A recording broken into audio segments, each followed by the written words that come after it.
2014년, 2013년 말쯤에 입시하러 수능 치고 올라와서 계속 있었던 거니까 거의 10년 넘었죠?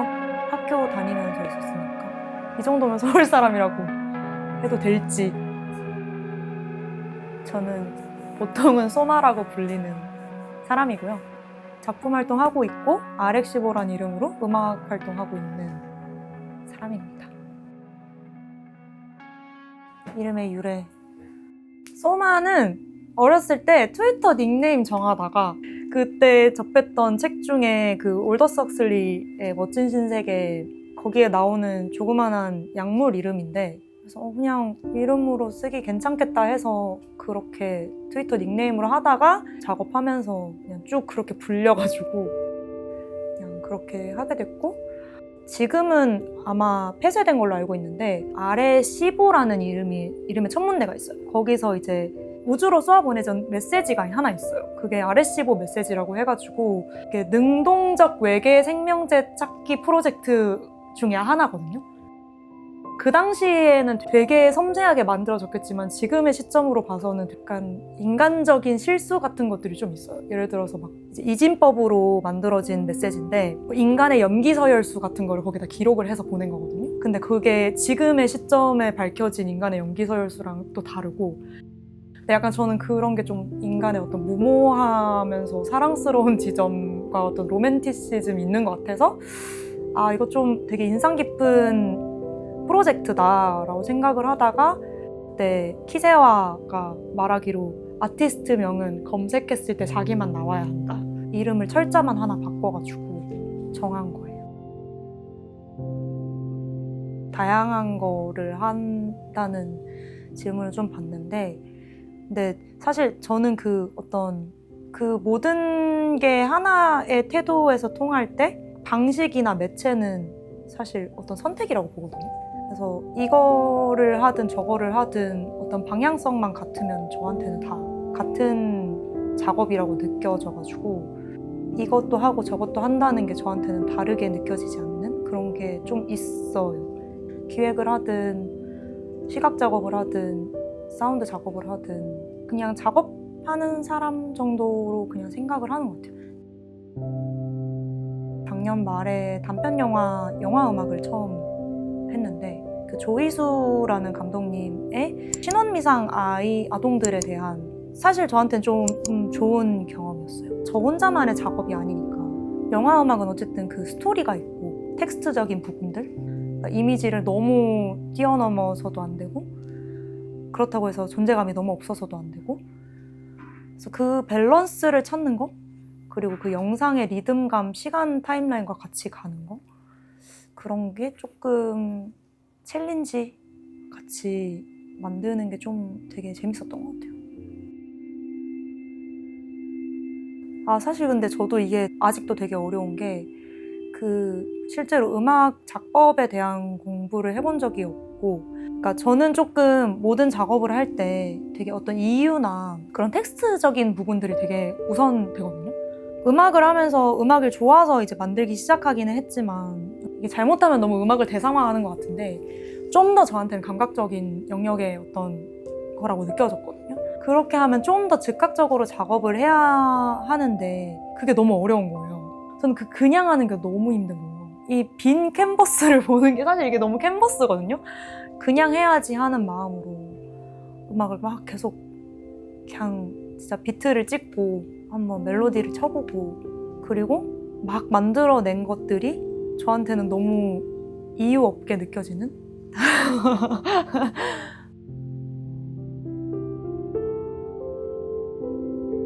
제가 한 달 전쯤에 공연을 만들었었거든요. 디스피그라는 베를린 베이스의 아티스트, 원래 미국인인데 베를린에서 활동한 지 되게 오래됐고 제가 진짜 좋아하는 아티스트고 그리고 되게 솔직한 사람이라고 느껴져가지고 일단 공연 자체도 너무 좋았던 것도 있는데 저보고 최근에 어떤 작업하고 있냐 이런 식으로 물어봐서 사실은 작업을 좀 못하고 있다 이런 얘기를 좀 하다가 저한테 그 얘기를 하더라고요. 자기는 작업을 하기 전에 이미지, 무드보드를 먼저 만들고 시작을 한다는 거예요. 주로 자기가 찍었던 것들이나 자기가 일기를 썼던 것들이나 그런 걸 이미지로서 다 모아서 이미지 무드보드를 만들어서 화면에 깔아놓고 이제 그거에 대해서 작업을 하기 시작한다는 거예요. 그래서 그거를 듣고 좀 최근에 좀 개안을 했죠.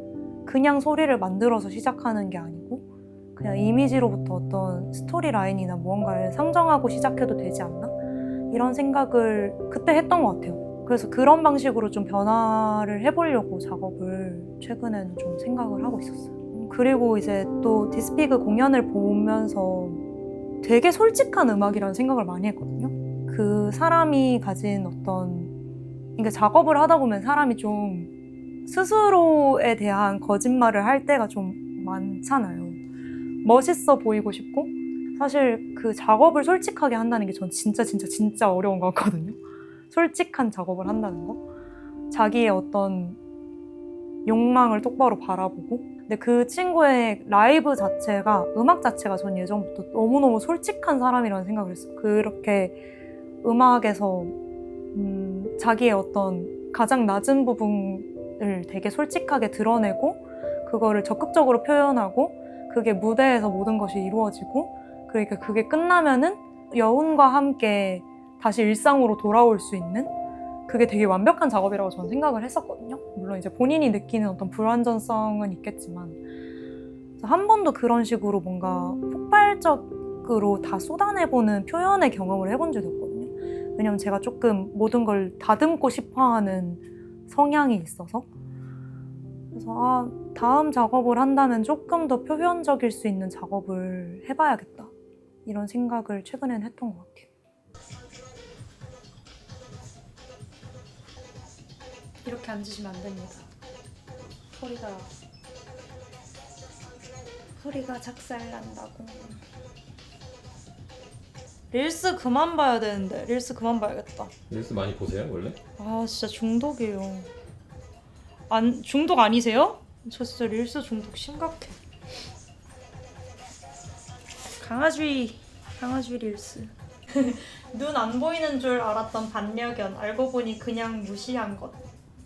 웃기다. 한동안 빠져있던 동물은 호저예요. 호저. 호저 보여드릴게요. 네. 호저. 너무 웃겨요. 이렇게 생겼어요. 오 멋지다. 아 이게 산 미치광이인가? 얘가 진짜 웃기게 생겼는데 코가 진짜 크네. 이거 봐요. 얘가 진짜 웃기거든요? 코가 이렇게 생겼어요. 과일 먹는 귀엽지 않으세요?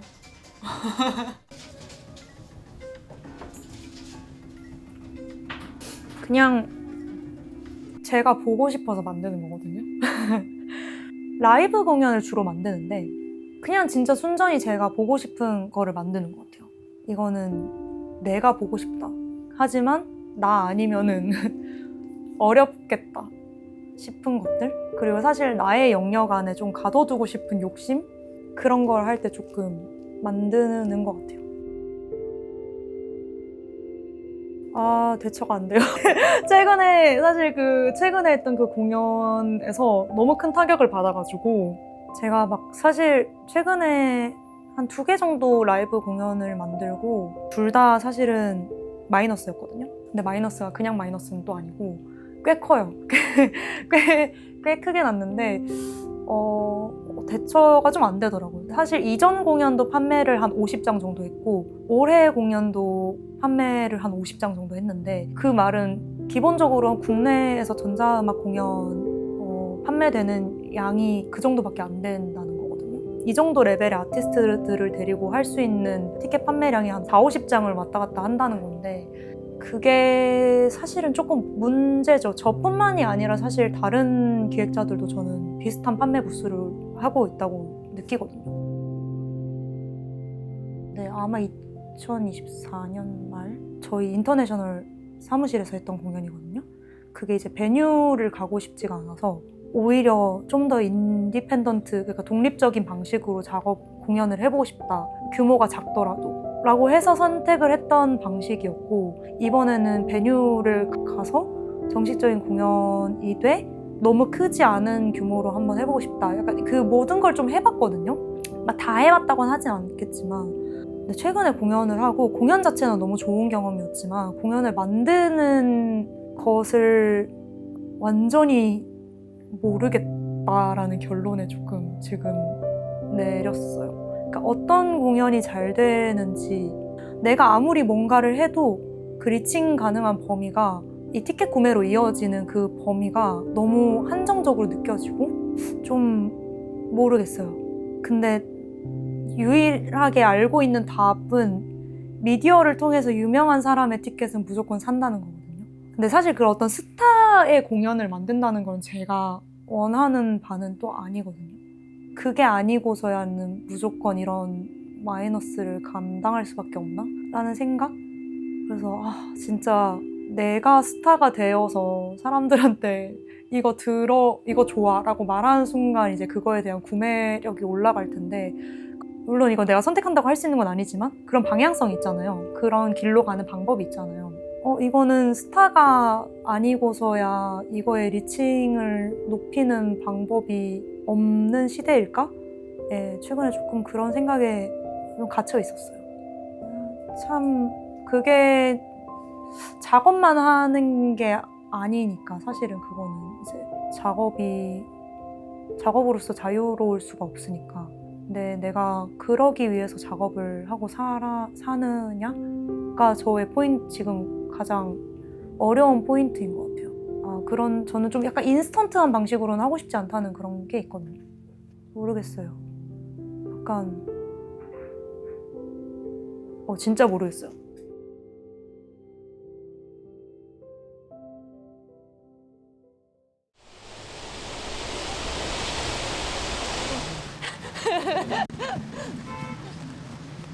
그래서 최근에 엄청 재밌는 얘기 했었는데, 이렇게 갑자기 길을 건너야 되는데 갑자기 신호가 바뀐 지 좀 된 거예요. 그래서 막 이게 10몇 초가 남은 거죠.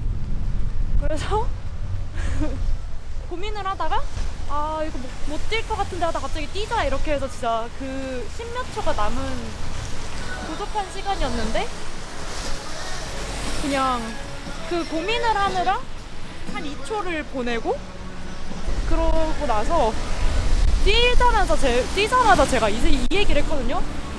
나 그냥 어차피 뛸 거였는데 그냥 바로 뛸 걸. 왜 나는 이렇게 맨날 고민하다가 시간을 보낼까? 이렇게 했는데 여자친구가 가만히 있다가 우리가 뭔가를 망설이는 데 쓰는 시간이 인생에서 얼마나 될까? 이 생각을 했다는 거예요. 그래서 그거에 대해서도 조금 깁생한 적 있어요, 최근에. 실제로 제가 그냥 이왕 할 건데, 진짜 이왕 할 일이었는데 괜히 막 고민하고 하지 말까? 이제 그만할까? 이러느라 보내는 시간이 되게 많단 말이죠. 왜 그럴까요, 저는? 약간 이것도 회피하는 건지 아니면은 안전하고 싶은 건지, 물론 복합적인 이유가 있겠지만 그거를 좀 모르겠어요. 저도 저를 모르겠어요. 나도 나를 모르겠다. 나는 무언가를 회피하고 있나? 라는 생각입니다.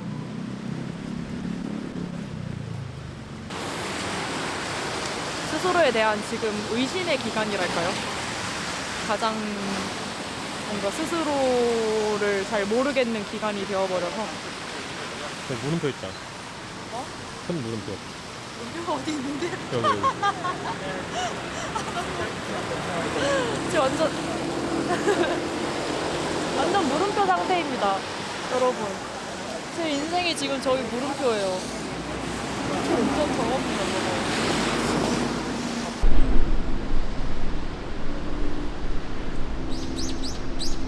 작업할 때는 전혀 사용 안 하고, 왜냐면 사실 그게 또 저작권이 지금 되게 문제가 되잖아요. 학습된 데이터들이 어디서 왔느냐가 이제. 그러니까 작업을 하는 이유가 뭔가를 만들기 위해서가 아니고, 그러니까 만들어내는 행위가 즐거워서 작업을 하는 거기 때문에 쓴 적은 있지만 작업에 이제 중요한 그걸로는 사용은 안 하고, 그게 싫더라고요. 약간 나랑 대화를 하는 상태에서 느껴지잖아요. 얘가 그냥 이 사용자의 무언가에 맞추고 있다는 게 되게 느껴지거든요. 근데 이제 그게 사람이 사람한테 맞추는 느낌이랑 좀 달라서 좀 위험하다? 스스로의 사고방식에 되게 갇히게 만든다는 느낌도 되게 많이 들고, 사람이 기본적으로 자기의 의견을 자기 머리와 자기가 쓰는 글로 표현할 수 없으면 저는 그게 좀 인간으로서의 어떤 사고하는 즐거움을 좀 뺏고 있지 않나? 사실 그 AI를 쓴다는 사람들의 포인트가 뭔가의 생산성을 올리는 데 많이 쓰잖아요. 그 모든 대화나 모든 행위들이 생산성으로 귀결되는 걸 그렇게 즐기진 않거든요. 모든 작업이 그렇지만 하는 과정 중에 생기는 오류들이 되게 중요한 것들이 있고, 그것 때문에 작업이 흥미로워진 지점들이 있는데, 얘네들이 하는 거는 완벽하게 구현하는 거에 목표가 있기 때문에, 그리고 그 과정 중에 제가 끼어들 여지가 크게 없다는 점, 그게 사실 흥미롭지가 않아서 저한테는 그냥 도구이지 뭔가 그게 새로운 길을 열어준다? 딱히 저한테는 딱히 없었던 것 같아요. 우리가 디자이너든 음악을 만드는 사람이든 우리는 진짜 엄청 미세한 부분까지 손을 보고자 하는 사람들인데, 그런 것들은 일반적으로 이 음악을 듣거나 사용하는 사람들한테 크게 신경 쓰여지지 않는 부분일 때 이 AI 생성 결과물들이 시장에서 포션을 차지하게 된다고 생각이 들거든요. 어떤 예민함의 차이인 것 같아요. 맞아요. 그럴 것 같아요. 왜냐하면 너무 빨리 발전해서 사실 저는 처음에 미드저니 이런 거 나왔을 때 좀 충격받긴 했었거든요. 그때 당시에는 너무 멀었다. 이거 영상까지 가려면 너무 멀었겠다 했는데 실제로 몇 개월 안에 영상 생성을 할 수 있는 툴이 나오고, 그 속도로 봤을 때는 예민함에 대해서 뛰어넘는 게 너무 금방 나오겠죠? 저는 딱히 위기감을 느껴본 적이 없어요. 원래도 그렇게 큰 돈을 벌고 있지 않았기 때문에 원래 그렇게 시장에 들어가 있지 않았기 때문에 이게 너무 슬프게도. 그리고 무대에 서는 직업을 예로 들면은 사람들은 여전히 인간이 무언가를 해주는 거에 돈을 내고 그거에 효용감을 느끼는 것 같기도 해요. AI 디제잉? 그냥 집에서 뭐 플랫폼에서 음악 들을 때는 쓰는 사람들이 있을 수도 있겠지만, 그래서 이제 사람들이 어떤 오프라인 경험에 저는 더 비싼 값을 매길 거라고 생각이 들기도 하거든요. 그러지 못하게 되는 사람들도 되게 많겠지만, 이 양극화가 심해질수록 그런 점에서 저는 엄청나게 내 스스로가 그거에 위기감을 느끼고 있다고는 좀 못하겠어요. 근데 답을 모르겠을 때는 그냥 하는 게 맞는 것 같아서 일단은 그냥 생각은 하되 너무 또 깊게는 생각 안 하려고도 하고, 그게 그냥 재미가 없어요. 소리를 만들다가도 갑자기 진짜 이상한 소리가 나올 때 있거든요. 근데 그런 즐거움 때문에 작업을 하는 건데, 그게 없으면 사실 개인적으로는 작업을 아예 안 할 것 같아요.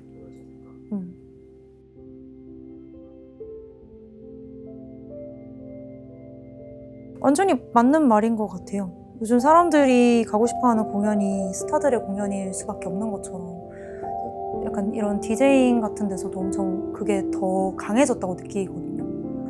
받아들일 수 있을까요? 저는 인간이 그런 방식으로밖에 정리되지 않는 길을 죽을 때까지 못 받아들일 것 같은데요. 저는 그 인간이란 무엇인가에 대해서, 인간이랑 AI랑 다른 점은 진짜 멍청한 선택을 하는 것이 인간이라고 느끼거든요. 비합리적이고 비효율적인 방식으로 선택을 내릴 때 그것이야말로 인간성의 어떤 근본이라고 생각을 하는데, 그렇기 때문에 사람들이 작업을 하고 싶어하고, 그렇지 어쨌든 그 AI가 어쩌고저쩌고 해서 막 나는 결론들이 다 이제 그런 비합리성이 제거된 환경에 대해서 얘기를 하게 되는 거잖아요. 근데 저는 그거에 영원히 동의할 수 없다? 동의하고 싶지 않은 것 같아요. 그 환경에. 결론. 내가 어떻게 해야 될지 모르겠지만 동의는 하고 싶지 않다.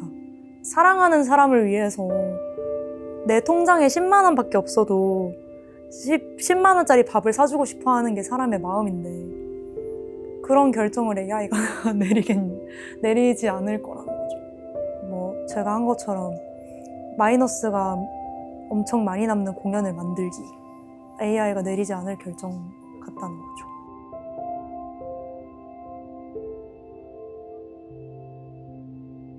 아, 어떻게 먹고 살아야 될까요? 지금은 어떻게 유지하고 계세요? 진짜 많은 걸 했어요. 저도 학교 졸업할 때쯤에 마침 이제 친구의 소개로 마케팅 관련한 비디오그래퍼 일을 꽤 오래 하기도 했고 이제 제가 다룰 수 있는 툴들이 좀 있다 보니까 레슨도 많이 했고 그러면서 이제 고등학교 출강도 해봤고 그렇게 하다가 최근에 한 1, 2년 동안은 프로젝트 매니징하고 이렇게 했었거든요. 아 근데 올해는 진짜 어떻게 살아야 될지 정말 모르겠네요. 정말 모르겠어요. 예술 노동도 되게 많이 했었어요. 그냥 작업을 해서 페이를 받는다던가 그런 식으로 유지를 꽤 오래 했었는데 이런 국제 정세와 이 미쳐가는 세상과 그리고 이제 또 실제로 최근에 일이 좀 많이 줄어가지고 그런 환경이 겹치니까 저도 너무 어떻게 살 것인가 이 생각을 최근에 진짜 너무 많이 했거든요. 아 어떻게 살 것인가 모르겠습니다. 가능하면 고정 수입을 얻을 수 있는 길을 모두들 선택하시길 바랍니다. 어쩔 수 없나 봐요. 어쨌든 사람이 밥은 먹고 살아야지 작업을 하니까 이거를 예술 안에서만 해결한다는 건 너무 어려운 일이다. 왜냐? 세상에 예술가 너무 많다. 좋은 삶이란 부끄럽지 않은 삶. 근데 저 진지하게 이렇게 생각해요. 저는 제가 진짜 맨날 하는 말이 수치스러움을 알아야 된다는 말을 하는데 진짜 세상에 수치를 모르는 사람이 너무 많잖아요. 그리고 거짓말 안 할 수 있는 삶, 거짓말 하지 않는 삶, 이게 진짜 좋은 삶이 아닐까요? 저는 그렇게 생각합니다.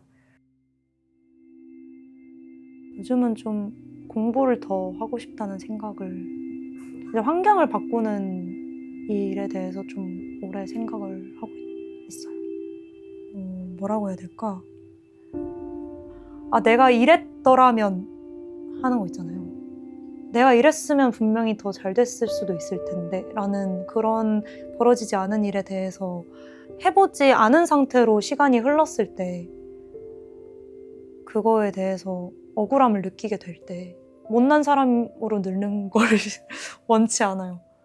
그냥 홀가분하고 싶어요. 마치 내가 그걸 했더라면 다 괜찮아졌을 거라고 느끼게 될 수 있는 그런 상황을 만들고 싶지 않아요. 그냥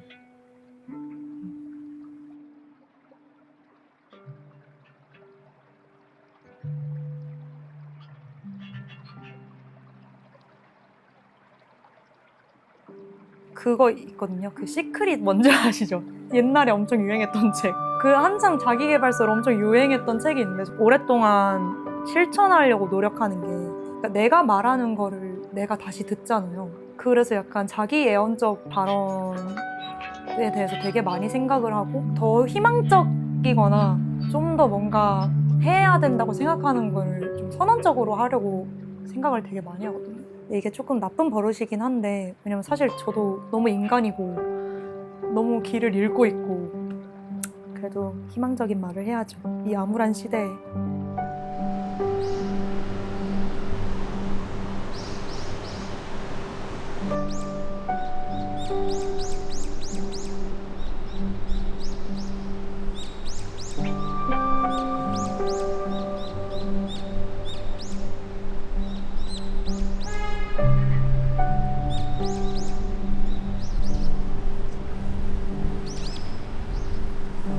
저기서 울면은 다른 애가 울어요.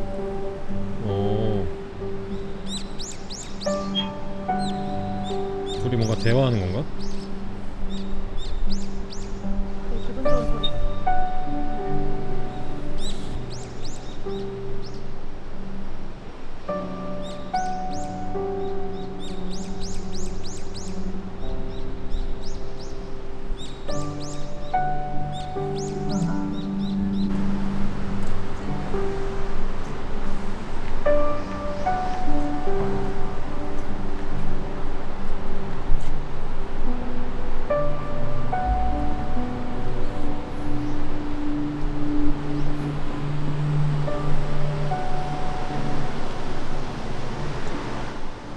토마 씨, 그러면 지금 단계에서는 이게 쓸만한 소리인지 아닌지는 사실 잘 모르겠네요. 녹음을 하고 있을 당시에. 그럴 때도 있고 모르겠을 때도 있고 알 것 같아. 이거는 왠지 알 것 같다 할 때도 있지만. 이렇게 길게 녹음하는 경우는 그냥 좋은 소리가 들어오길 빌어야죠. 아니면 좋은 순간이 찾아오길.